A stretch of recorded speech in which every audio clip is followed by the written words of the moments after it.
Hello बेटा, कैसे हो आप? So now let's start the quiz section of botany. हमने बोला था, आपको दिखलाया था एक प्लांट, और वो प्लांट कैलोट्रॉपिस का था। पिछले क्लास में हमने उससे डिस्कस करा था। अब उस प्लांट के फ्लावर के बारे में डिस्कस करा था।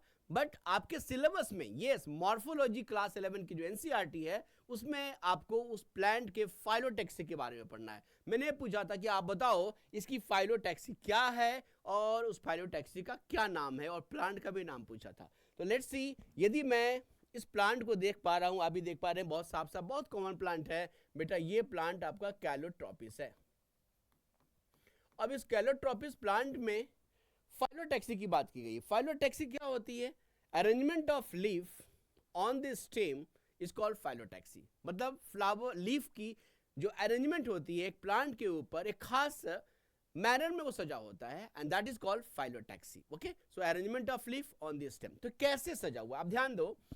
जब आप लीफ के फाइलोटैक्सी को देखते हो तो हम जानते हैं कि एक नोड से, जैसे आपको पता है दिस इज द प्लांट और ये स्टेम है, इसके एक नोड से हमारे पास यदि एक ही लीफ निकलती है then this is called simple leaf. Clear है? लेकिन ऐसा भी होगा कि एक नोड से एक नहीं बल्कि हमारे दो दो लीफलेट्स निकलते हैं। यदि दो दो लीफलेट्स निकलते हैं तो हम उसे क्या बोलते हैं? Opposite phyllotaxy. क्लियर है? तो यहां पर फर्स्ट केस हमारा क्या हो गया बेटा? This is the simple phyllotaxy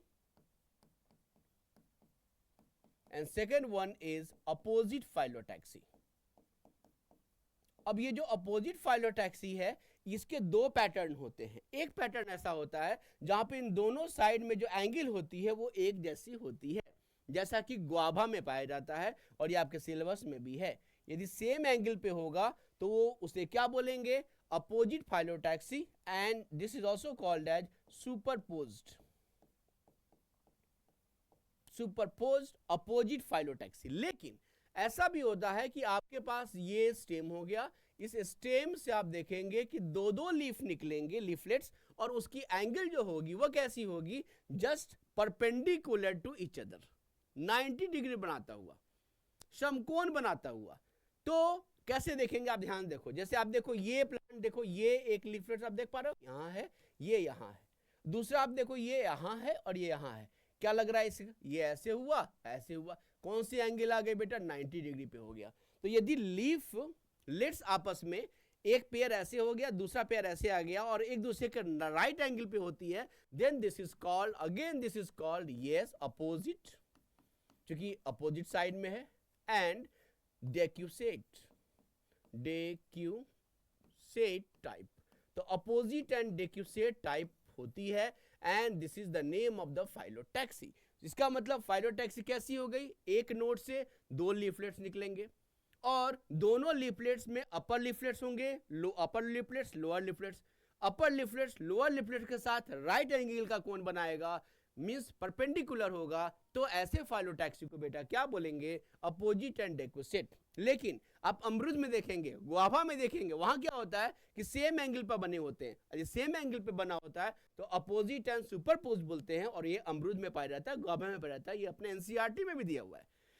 clear बेटा? तो यहां पर ये हमारे पास सिंपल फाइलोटैक्सी हो गए, अपोजिट फाइलोटैक्सी हो गए, और एक और फाइलोटैक्सी होता है जहां पर एक ही नोड से दो से भी ज्यादा लीव्स निकलते हैं, and that is called whorled phyllotaxy, and that is very common in Alstonia.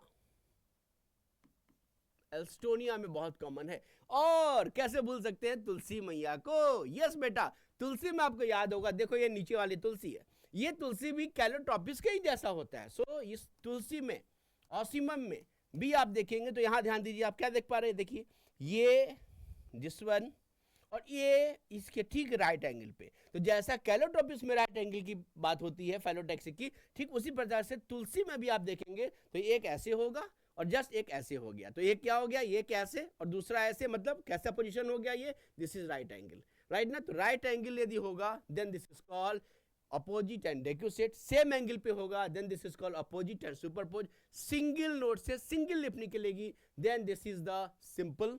जैसा कि आप चाइना रोज में ले लो, मस्टर्ड में ले लो, राइट? और यदि बहुत सारे एक ही नोड से निकलते हैं then this is called whorled phyllotaxy. तो बेटा इस तरह से हमने फाइलोटैक्सी चलते चलते और याद भी कर ली। Okay, thank you.